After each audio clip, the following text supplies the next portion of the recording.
I'm not going to say it's like the be all end all mic that ever happened, but it's a pretty badass microphone for a lot of things. You can cut vocals with that. You can cut, you know, overheads or underheads or whatever on drums with that. I do bagpipes with a pair of them.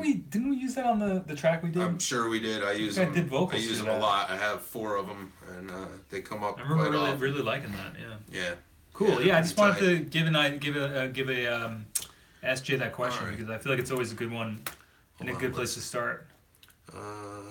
Zoom multi-stomp pedals. FXN, like a signature sound. Example, flanger before reverb, reverb before chorus. What's your special sauce? No, I don't know that I necessarily have a special sauce. When it comes to my pedal board arrangements, I go tuner to gain, which is usually a fuzz or distortion, something that I concocted for better or worse. I then go into delays and modulation. Sometimes there's a compressor before the distortion. Sometimes it's at the end. It really depends on what flavor you're looking for, and there's not really a right or wrong way to that. But I like my gain ahead of my modulations. And there's been times where I was running stacked delays, so I would have a distortion, a delay, a bunch of modulation, chorus or phase, whatever, and then at the very end of that chain, I would have another delay pedal. I was using a 3-knob Memory Man for a long time. That was really awesome for that.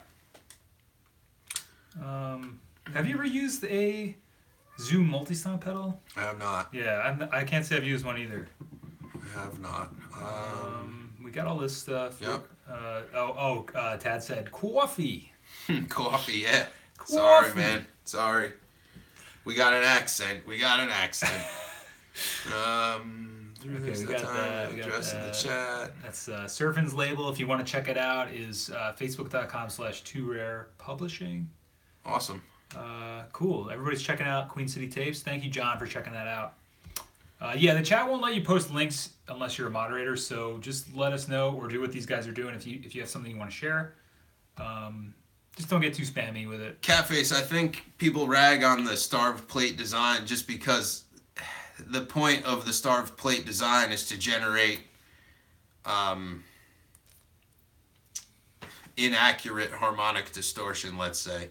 You're starving the plate, which causes unnatural distortions. Essentially, you're using it as color, but in a way that the tube wasn't intended, and that's why people rag on that technology. But you got to give.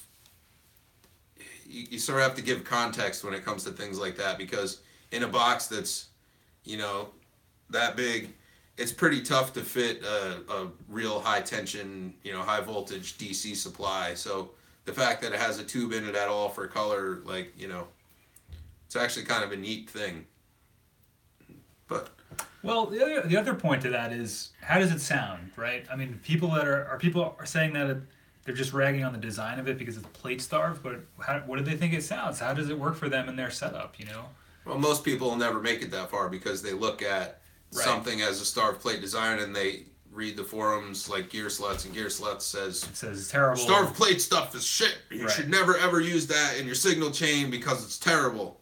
But what does it sound like to you? If you think something sounds good, it is good. You have to qualify, any kind of remark like that. Like, how are you using it? What was the source? What was it feeding? What was the project? I mean, if you're trying to produce, super poppy, bubblegum ultra produced clean stuff, then the Art Tube MP isn't going to be for you. But honestly, if you're making that stuff and you're looking at the Tube MP, something's wrong. Yeah, I'm not really sure. At that level, you should be well into 96 input SSLs and stuff. So, Cafe says they're looking into getting the Octava 319. Yeah, the 319s are cool. I used to use a pair of those at a studio I worked at as drum overheads. They were Octava modded, the Michael Jolie service. But yeah, that's a great sounding mic. I mean. Oh, Bill Jim, you said, is there a Bandcamp type thing for this channel? I do not have yet, Bandcamp. Right? Yeah, not yet. I do have a Bandcamp for the stuff I've been putting out on the channel, but actually on the forum there's an area where everybody can share their stuff, 4-track creations, their favorite 4-track albums, or just records that they like or records that they think are recorded on a 4-track. Let me find a link. Let's give Jay So, another question. let's see. Tad says if you can find those Russian mics, those Octavas, Tad, come up on eBay pretty often, and I think there's a lot of them out there. The problem in a lot of cases becomes condition because people have beat the hell out of those things, but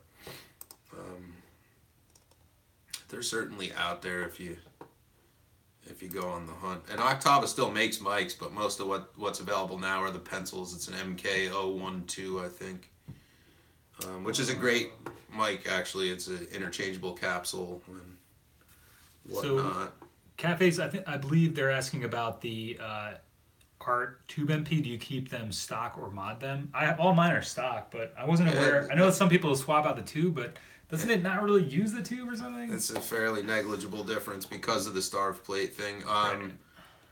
Catface, keeping them stock or modding them, you could be referring to those Russian mics that we were just talking about.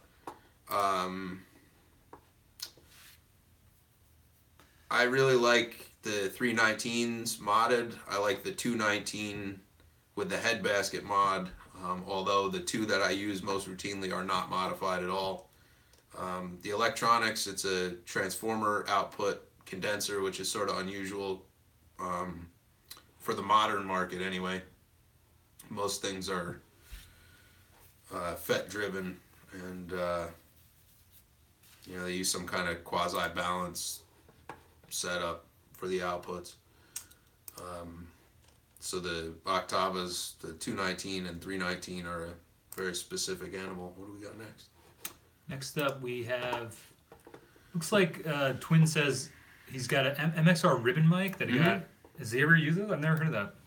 MXL ribbon mic, I think he means. MXL. Okay. Yeah. Right, MXR is the pedals. Right. Yeah, that's why I was confused. Those low-end ribbon mics can be kind of cool. I record with Cascade Fatheads when I'm using ribbons, which is not a super expensive mic either. If you look up Clarence Kane on the internet, it's ENAC Mike. He's in New Jersey on the East Coast.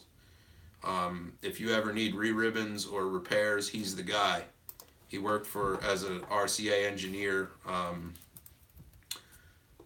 designing and rebuilding, refurbishing ribbon mics for RCA back in the heyday of that technology. So definitely check that out if you have any questions. And he's an old man now, but he's a super helpful guy. And when you call, you will talk to him directly. Rode NT1 is definitely a solid mic on the cheap. Bruce Sweden, yeah, the SM7, some of that Michael Jackson stuff was also recorded through a Mackie board into ADATs too, so take all that with a grain of salt. I don't care what you mic it with anyway. If you have, talent, you could record it on a cell phone and still sell it. Right. And it's Michael Jackson. It's going to be amazing. Yeah. I think might be jacked up. Couple of Long Island bros over here drinking their coffee, huh? Long Island? Long Island.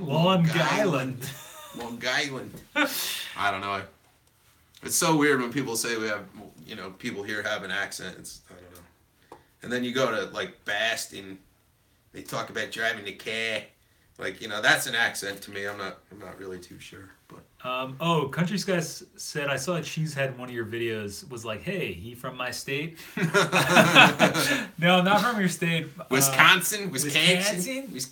Yeah, I was able to borrow that from somebody to use it for the making that cheddar video. In Wisconsin, they only got tampons and cows and cheese. Oh, man. So no, we're from this is coming from New York right now. So. New York. We're getting some coffee. Upstate New York, though. We're not anywhere near this. Well, we're 2 hours from the city or so. 2 hours north about. Will says, I've got an old 60s FET 4-channel mixer. It's giving me trouble to get going. Simple guts, but no schematic. Yes, it is something I could help you with, Will.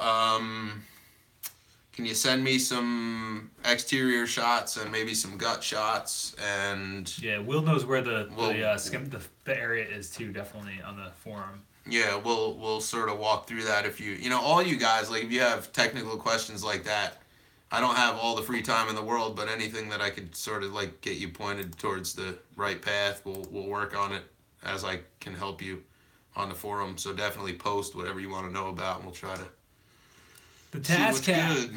The Task Cat was tooling around before. Now he's just sitting over Yeah, there. he was laying on my leg for about, I don't know, 5 minutes or so. He was perched. I'll do a quick little reverse shot of him. He's hanging out down there. It's the Task Cat. What's up, Calvin? He's chilling. No. But all right, so It's just like crooked thing. I think he was a blind. Yo, the Task Cat's up, buddy. I had 2 period. And yeah, Catface. I could, the blind taste test thing. Like, people get caught up on brand names and all sorts of bullshit, man, and that's really what it is. With the invention of DAWs and things, we somehow became accustomed to quantifying and qualifying audio by the way that something looks, right? And I think equipment is much the same thing. But you always have to go by the idea that if it sounds good, it is good. I just don't, I don't see where you can argue that. Really. That's my philosophy, yeah. Country Sky is giving a shout out to multi-track cassette fans. I know MCF. I've been talking to him pretty regularly. Good dude, and yeah, he's been doing more videos lately. So definitely check that channel out. He's got a little bit different of content. He's covering some stuff I don't really cover, which is awesome. So we have the coverage of different types of machines. So check out multi-track cassette fans if you're looking for more vids on multi-track cassette recorders. Catface. Yeah, the 219 and 319 use basically identical components. The body definitely changes. The different body does change the sound. The 219 is full of heavy cast. I guess it's either aluminum or pot metal. I'm not sure what it is, which sort of adds a resonance to your audio pickup. Not in a way that is overbearing, but certainly in a way that is obvious if you don't EQ it or play with it in the correct way. Yeah, I'm past that. Oh, you did that one right? No, just. Oh man, I lost my place now. Yeah, MXO. I'm on Hat Bros level right now. Jesus. Oh, I see what's happening. Just got a match pair of Roswell Mini K47s. Yeah, man, the Roswells are badass. I was just looking at that stuff the other day, actually. Non-gear question. What are some good bands you've recorded?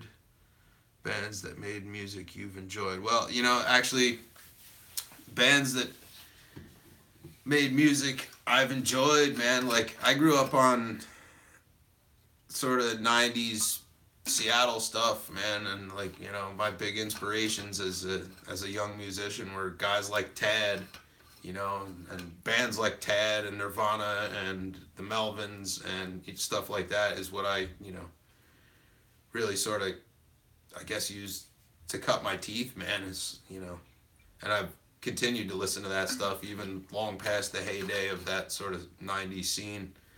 And now, I'd say that there's a bunch of bands out, like, on Sub Pop and stuff that I really have enjoyed in recent years, like Mets. Oh yeah, that's great stuff. Drawing a blank on the other one. Strange Wilds. Strange Wilds was a great band. I'm not sure what happened to those guys. They seem to have sort of dropped off the map for some reason. But I mean, as far as some good bands I've recorded, man, every band I've recorded is a good band. You can't pick them apart, man. That's not good for business. But seriously, I think some of the best bands I've recorded,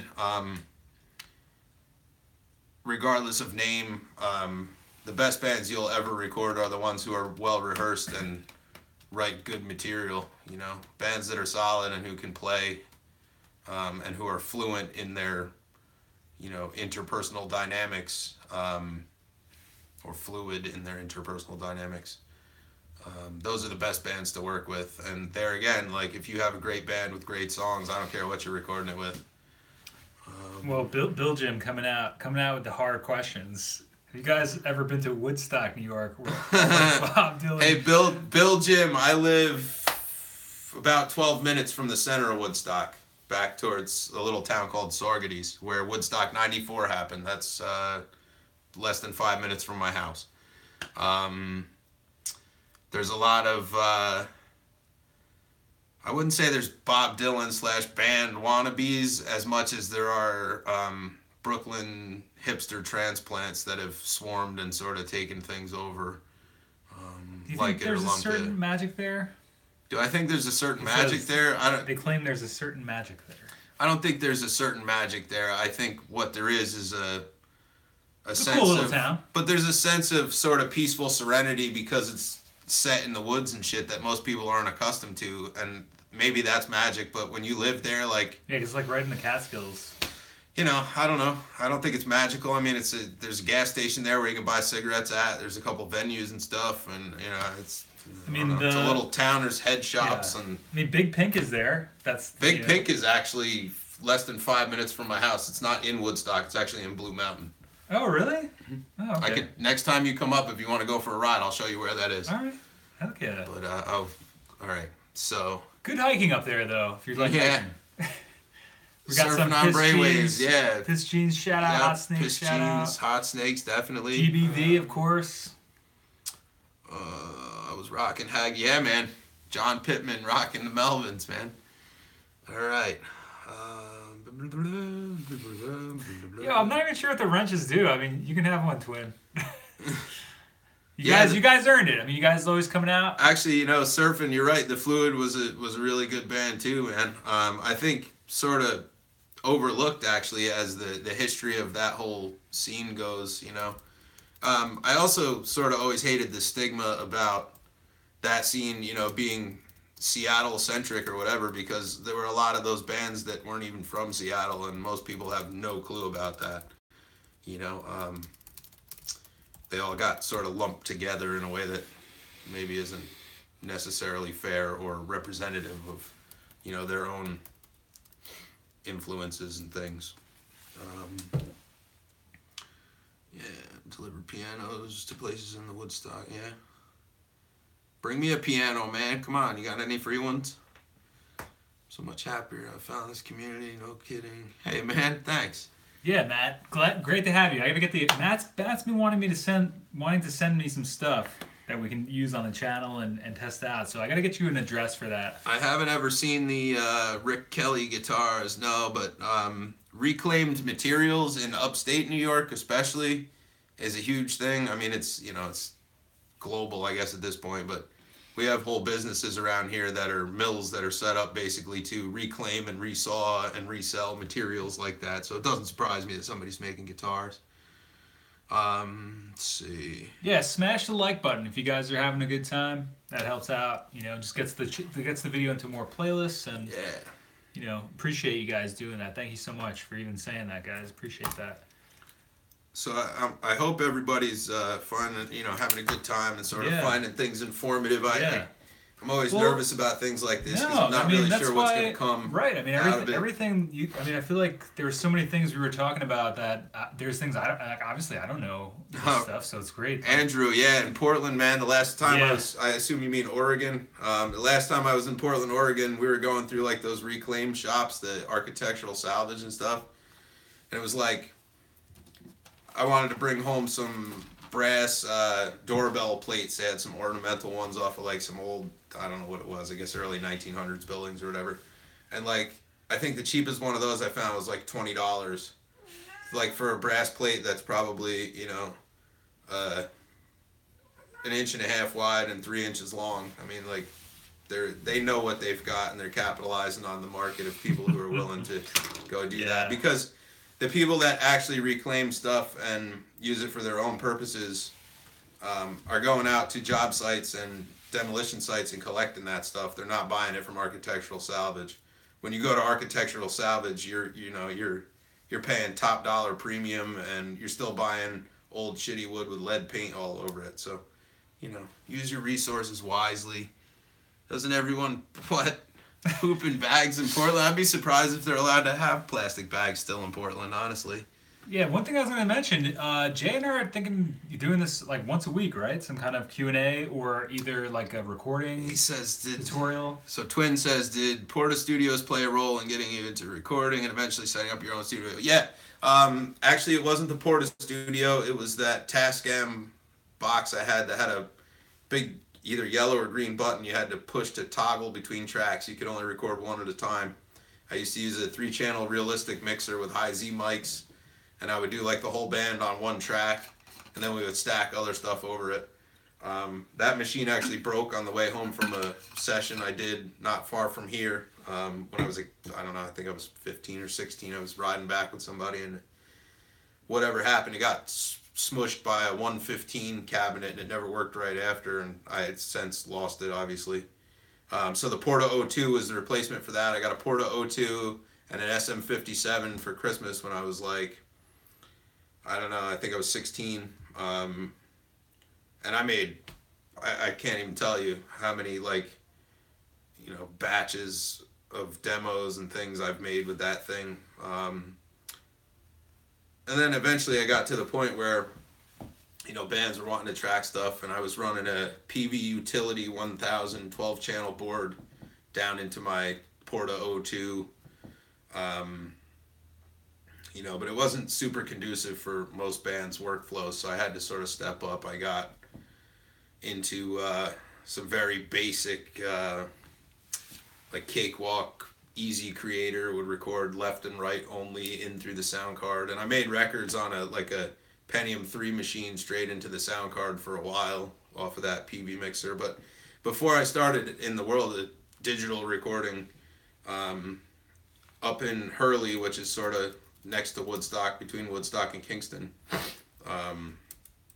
Dave Cook, who was the engineer on the B-52's Love Shack, he does all the Juliana Hatfield stuff, and I mean he's got tons of records to his credit, but he was given Pro Tools classes on a really early version of Pro Tools in a studio up here that had a Pro Tools. I think it was like I want to say it was a Control 20 or 24. What it was studio like this. is that?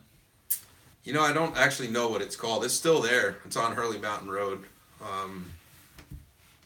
But so he had a 2 Saturday class on basically how to use the thing, like the early intro to Pro Tools.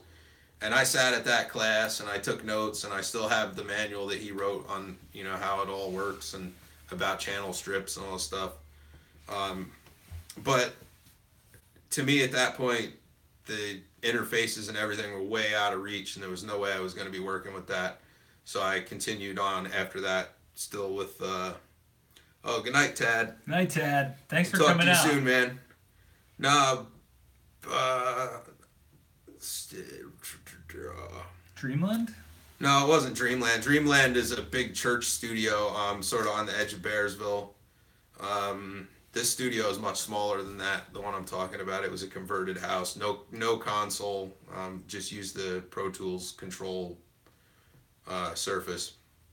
But so to finish that point, after taking that class and gleaning all the info that I could from it, I learned a lot about mic technique, but I really took nothing about the digital side from it because I couldn't afford the technology at the time. I was a young kid with, jack shit. Now I'm an old kid with jack shit. It's the same thing. Yeah. But, so I recorded for a long time with that Porta O2 until I ran into a point where I just couldn't sustain it that way anymore. And I still experiment with that. I still like the ADAT when I can, find a project that'll actually work with ADAT. Yeah, we've been meaning to do some stuff on that too. And someday we will. All right, so One quick thing before Jay answers another question is, like I said, John, thanks for mentioning we're a great team. I appreciate you saying that. Yeah, we're thinking about making this like a once weekly thing on the stream, if that's something that interests you guys. Right now, I've been doing the stream 7 days a week, which is awesome. At some point, I'm definitely going to pare that back a little bit. I'm just trying to get my streaming workflow and figure out what I can use the stream for. the stream's glitching. For the channel. Uh-oh. We glitching? Let me check the health out. Looks good still. I think you glitching, boy. I think you glitching. So What's I your don't bitching know about? if that sounds interesting to you guys. Just let me know. Hit me up in the chat or hit me up 424recording@gmail.com.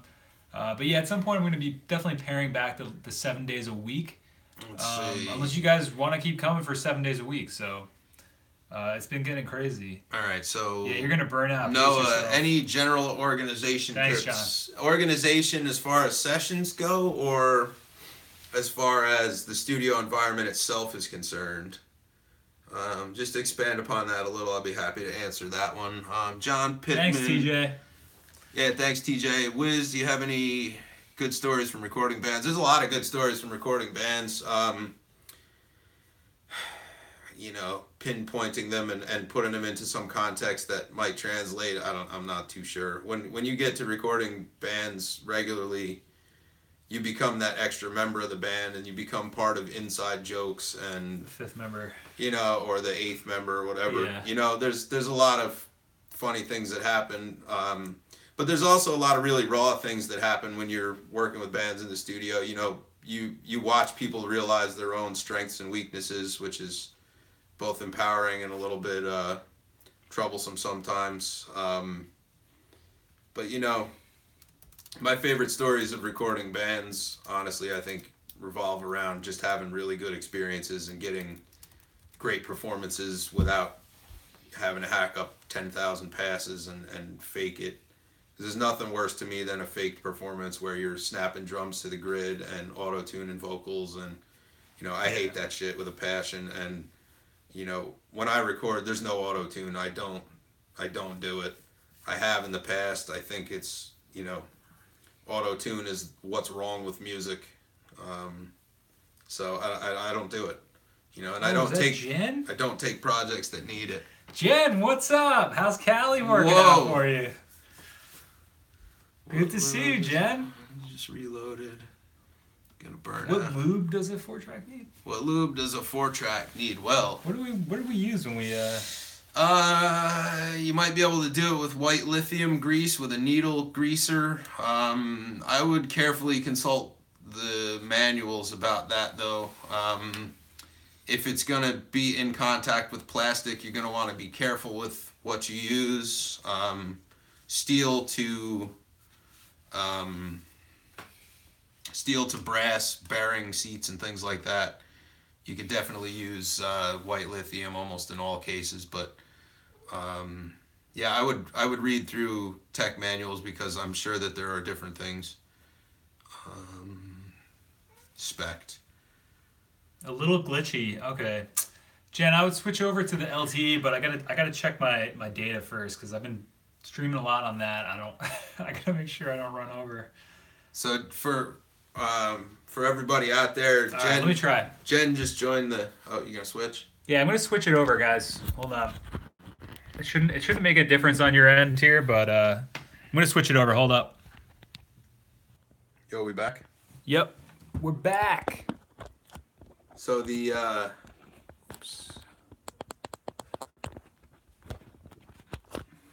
don't know what's happening. Yeah, we're still live. Are we still live? Yeah, it's just freaking out. There we go. There it is. All right, let me So- know if the stream is any better now, guys. I just switched over. So Jen just joined the channel. Jen is actually my brother's wife, and she was for a very long time the drummer in the band that I make noise in, Surmiser. But yeah, good to see you out. I hope the weather in California is beautiful today. We're freezing balls here. Yeah, what is it? 6:30. So you just finished up dinner out there, huh? Well, it's yep. Why does the stream always glitch about this time? I don't know. It's the stream. I don't know if there's more people streaming now or what. Yeah. I'm not sure. Well, we've been going pretty hard, Jay. We've been going almost 100 minutes right now. Damn. This is crazy. The worst part is I could keep going. Well, we still. I'd say I think 10 p.m. is their 10 p.m. is the probably our cutoff. yeah. Unless Alright. you want to go for another 10 minutes. Well, maybe let's go. I'm We got quarter to 10. Yeah. So 10 more minutes. We're gonna Eastern hang out time. for 10 more minutes because things are glitching out. If it gets bad, we'll you know, a little funky, but coming back a little. The Grammys are at it again. I don't know about that. I know. The about Grammy that. operative isn't here, so. Well, it might be. If you guys have Lurking. any questions, any last closing thoughts, I got one for Jay. Actually, you know what? Do you want to talk to the channel for just a minute? Yeah, I gotta sure. just run out and take care of something real quick. All right, man. I'll be You're right back. gonna be back? Yeah, I will definitely be back. Oh man, Jay just left me by myself. I don't know what I'm gonna do. Man, the Grammys must be holding a grudge and still trying to sabotage. LOL. Yeah, twin. Somebody was saying that the Grammys were like a record low attendance or record low viewership this year, and I like to think it's because of the stream. Yeah, it's weird, Jen. I don't know why there would have been a delay. Matt, yeah, my router's been acting funky if you guys haven't been here, but since I just literally switched over, so it should be fine now. I don't know what's up. There seems to be some issue streaming this time of night. Some nights, I don't know if there's just a ton of activity on YouTube or they're just sabotaging the channel. We just rolled over 100 minutes, so maybe they, after so many minutes, they you know, tell you or you know, try to get you to get off or something, or maybe it's just bad connection. I don't know. But yeah, Jay and I are gonna be adding to the schedule some sort of live stream together each week. We're gonna figure out a day we can commit to doing. I'm gonna definitely be slowing up on the 7-day-a-week thing. I'm gonna do that for a while still. I just want to keep practicing speaking and practicing doing stuff and trying to come up with what type of episodes I'm gonna do for the live streams. Can you post links on that? Yeah, what's up? So you guys, I was talking before about using those Duquesne preamps on drums and stuff and on vocals. There's a band that I did recently called Kitty Fisher's Army. That's that sort of indie-ish band I was talking about. That has, is that what you want to link? Yeah, so it's Kitty Fisher's Army at Bandcamp or .bandcamp.com. Oh, right, yeah. And just try that link. I think it'll work.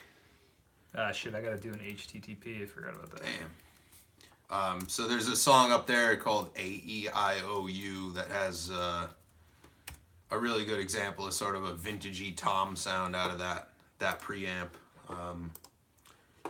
So hopefully that gives you some sort of context for that pre. Yeah. So what other questions we got? We're almost. I think our viewership has been dropping because this thing is glitching out. So you got to get a new router. I'll donate funds. LOL. I forgot about that. Matt, Somewhere if you want to donate funds, hit me up on the Patreon, buddy. It's patreon.com/424recording if any of you guys are interested. Or snag a t-shirt. Yeah, it should work. Oh no, that doesn't exist. Is it a different one? Damn it. All right, so that link I just posted was bad, guys. I don't know how you get back. I think we might be closing up shop, guys. Something. This thing is tanking hard. Yeah. We lost about a third of the people watching here. It looks like. I'm not really sure how, but yeah. But I appreciate you guys who are still sticking around. A lot of people are saying it's dropping out, and either a lot of people left or that's inaccurate. But it looks like it's coming back a little bit now. If you guys are just joining us, we're having some issues with the stream glitching out. It seems to happen this time of night, or it could be my router. If you want to donate funds to the 424 Recording Router Fund, hit us up on the Patreon. There's some cool rewards on there. And pretty much any amount. I'm gonna give you that link one more time. We're gonna try the link again for Jay's the band Jay recorded, and then I think we're gonna be wrapping up. Recently. Oh, it's kittyfisher.bandcamp.com. So KITTYFISHER.bandcamp.com. Kittyfisher.bandcamp. Yeah, and the song is AEIOU. That's the one you did? I did their whole record, but that's one of the only ones that actually has like toms on it, so you can sort of get an idea what that sounds like. Is it just like all the letters together? AEIOU. Yeah, I think they're probably all capital or whatever. But there's only 2 songs, I believe, on that check it out. That are from the record. Not that one. Well, that one I did too, but no. Yeah, right there. Okay, I can just link that. That has Here's another link for y'all. Yeah. All right. Bummer. I keep trying to restart, but it isn't working. Yeah, I think All we're right, going to be guys. closing up Yeah, shop. I think they let's got just call it. the Grammy operatives are at it again. You know, check out that episode if you haven't seen it. But basically, the Grammys are out to get us. So, but I guess we're going to call it there. Like I said, we want to support the channels. Patreon.com/424recording. We got shirts at shop.spreadshirt.com/424recording. Email me 424recording@gmail.com. I'm sure you guys all know all this if anybody's even still there or if it's glitching out. Jay, any closing words? Well, didn't you have like one more question you wanted to ask me? Oh yeah, let's ask Jay one more question, just for posterity's sake. I'm getting these from Tim Ferriss's book Tribe of Mentors. Hashtag not sponsored. I just like Tim Ferriss. And one thing I got to say, if Tim is watching, is I don't know why your new book says Timothy Ferriss and your old one said Tim Ferriss. I'm gonna have to email you and see what's up with that. All right. So what's this question? All right, so we got Anybody out there? if anybody's out there. Uh, Okay, it's getting bleak in here. what is an unusual habit or an absurd thing that you love? An unusual habit or an absurd thing that I love. I would have to say that like I have this habit of meeting new people and collecting their life stories, whether I like it or not. But it's sort of become an interesting thing to me, and I'm not sure if it's habitual or if it's just like my person. Yo, this is so weird. It's like kicking us off. I think overstayed our welcome. Yo, if anybody's still out there, if this is still working, thanks for checking it out. We'll have to finish up next time, Jay. Yeah, we'll do this again soon. So make sure you hit that like and subscribe button, you nerd. And until next time, this is Mike Parrish. This is Jay the Wizard. Hit us on the forum, get the email, check the tracks. Yeah. Be good to each other. Keep making music. Keep those tapes and DAWs rolling. Keep the lights on. And do something you want. keep bringing the noise. All right, guys. Well, if you're still there, thanks a lot. Jay, great sign off. And thank you so much, Jay, for coming out tonight. I really Got it, appreciate man. you being Thanks here. for hosting, man. Next time I'll have to do it at my joint. Yeah, dude. That's what I mean. We should start getting together there. And then let's just hold up. You want to grab the other one? We'll just hold them both up. And just so you guys know, if you're still there, Jay brought over two 414s. There's going to be a lot of videos coming up on the channel. So 414s, we're going to be changing the name to Tascam 44. We're going to change the name to 414 recording. So 414. all right, guys. Have a good night. Peace out. Thanks, John. Peace out.